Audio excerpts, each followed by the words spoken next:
దేవుని అతి పరిశుద్ధమైన నామానికి మహిమ కలుగును గాక. మీ అందరికీ ప్రభు నామములో నా వందనాలు తెలియజేస్తున్నాను. దేవుని వాక్యాన్ని ఈరోజు కొరకు మనం చదువుకుందాం. నిర్గమాకాండము 15వ అధ్యాయము 1-2 వచనాల్లో ఒక 2 మాటలు నేను చదువుతాను. అప్పుడు మోషేయు ఇశ్రాయేలీయులను యెహోవాను గూర్చి ఈ కీర్తన పాడిరి. యెహోవాను గూర్చి గానము చేసేదను. ఆ తర్వాత 2వ వచనంలోకి వద్దాం.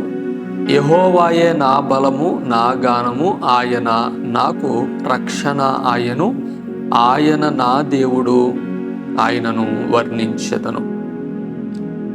ఏజీ గార్డన్ అనేటువంటి ఒక దైవజనుడు ఒక రోజున వాళ్ళ చర్చ్కు వచ్చేటువంటి ఒక అబ్బాయి ఒక పొలంలో ఎగురుతున్నటువంటి ఒక పక్షిని పట్టుకుని వాటితోటి ఆడడం ఆయన చూశాడు. ఆ చిన్నబిడ్డ దగ్గరికి వచ్చి ఆ బాలుడి దగ్గరికి అడిగారంట, ఈ పక్షి ఎక్కడదో నీకు అంటే, మా పొలంలో దొరికింది, మా పొలంలో పట్టుకున్నాను, ఈ పక్షితో నువ్వేం చేస్తావు అని అడిగాడు. ఆయన అన్నాడంట ఆ బాలుడు వెంటనే, ఈ పక్షితో నేను కొద్దిసేపు ఆడుకుంటానండి, ఆడుకున్న తర్వాత మా ఇంట్లో పిల్లి ఉంది, ఆ పిల్లికి దాన్ని ఆహారంగా వేసేస్తాను, ఎందుకంటే ఈ పక్షులు అంత బాగా ఏమీ ఉండవు, అంత బాగా ఇవి సౌండ్ చేయలేవు, అంటే అతని దృష్టిలో అంత బాగా పాడలేవు అన్నాడంట.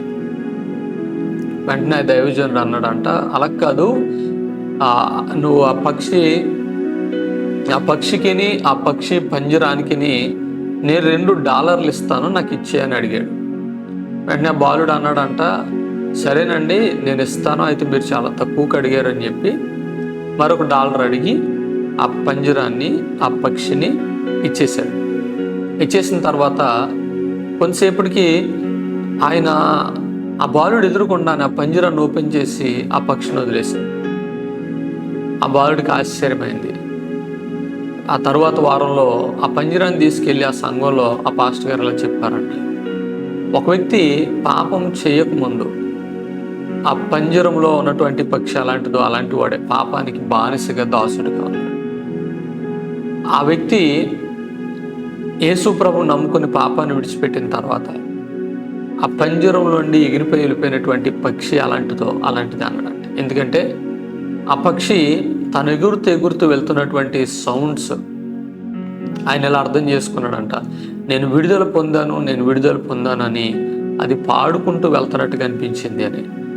నిజమే, యేసు ప్రభు నమ్ముకున్నటువంటి వారు పొందేటువంటి విడుదలలో నుండి సంతోషగానం, ఉత్సాహగానం, రక్షణ గూర్చినటువంటి గానము ఆ స్తుతి వినిపిస్తుంది. ఇంకా పాపములోనే బందీలుగా ఉన్నారా? విడిపించబడ్డానికి ఇదే సమయం. యేసు ప్రభుని నమ్ముకోండి. యేసు క్రీస్తు ప్రభుని నమ్మక ముందు చాలా పాటలు పాడి ఉంటావు, చాలా పరిచయం చేసి ఉంటావు, మందిరంలో ఉంటావు, అదేమాత్రము సంతోషదాయకం కాదు. ఇశ్రాయేలు ఐగుప్తుల్లో నుండి విడుదల పొంది బయటకు వచ్చినప్పుడు ఈ 15వ అధ్యాయంలో ఉన్నటువంటి పాట పాడుతున్నారు. యేసు ప్రభు నమ్ముకున్న తర్వాత పాప విమోచన కలిగినటువంటి హృదయం నుండి వచ్చేటువంటి స్తుతి గానం ఎంతో సంతోషంతో ఆ గానం ఉంటుంది. ఆ స్తుతి గానం నీ హృదయంలో యేసు ప్రభుని గురించి పాడాలి అని కోరుకో, పాపక్షమాపణ పొందుకో, ప్రభుని రక్షించమని పెట్టుకో. దేవుడు ఆయన రక్షించడానికి సిద్ధ మనసు కలిగిన వాడు కొన్నాడు. అట్టి కృపా భాగ్యం దేవుడు నీకు అనుగ్రహించును గాక. ప్రార్థన చేసుకున్నాం. మహాగణుడవు మహోన్నతుడు అయిన తండ్రి, ఈ సమయం మందు ఈ ఉదయకాల వాక్యం మాకు వినిపించినందుకు స్తోత్రాలు నాయనా. విడుదల పొందినటువంటి పక్షిలో ఉన్న సంతోషం ఈ మాటలు వింటున్నటువంటి వారు ఎవరిలైతే లేదో వారికి అనుగ్రహించమని అడుగుతాం. వారి మనసు పొందిన వారు సైతం ఈ సంతోషాన్ని అనుభవించలేకుండా ఉంటే ప్రభు నీలో కలిగేటువంటి నిజమైన ఆనందం, స్వాతంత్ర్యం, అవును ప్రభా, క్రీస్తు అనేటువంటి ప్రియకుమార్ ద్వారా మమ్మల్ని స్వతంత్రులుగా చేసినందుకు వందనాలు. నువ్వు స్వతంత్రుడు అయ్యావు కనుక ఇక దాసుడవు కాదు అన్నావు. మరి వాటి భాగ్యముని బిడ్డలకు మీరు అనుగ్రహించి నీ స్నేహితులుగా చేసుకోమని అడుగుతూ వారందరినీ దీవించండి, వారి అవసరతలు తీర్చండి, వారికి తోడుగుండి ఆరోగ్యం ఇచ్చి నడిపించమని యేసు క్రీస్తు వారి అత్యున్నతమైన నామలో ప్రార్థన చేసి అడుగు వేడుకుంటున్నాము తండ్రి, ఆమేన్. మీ అందరినీ దేవుడు దీవించి ఆశీర్వదించును గాక. ఆమేన్.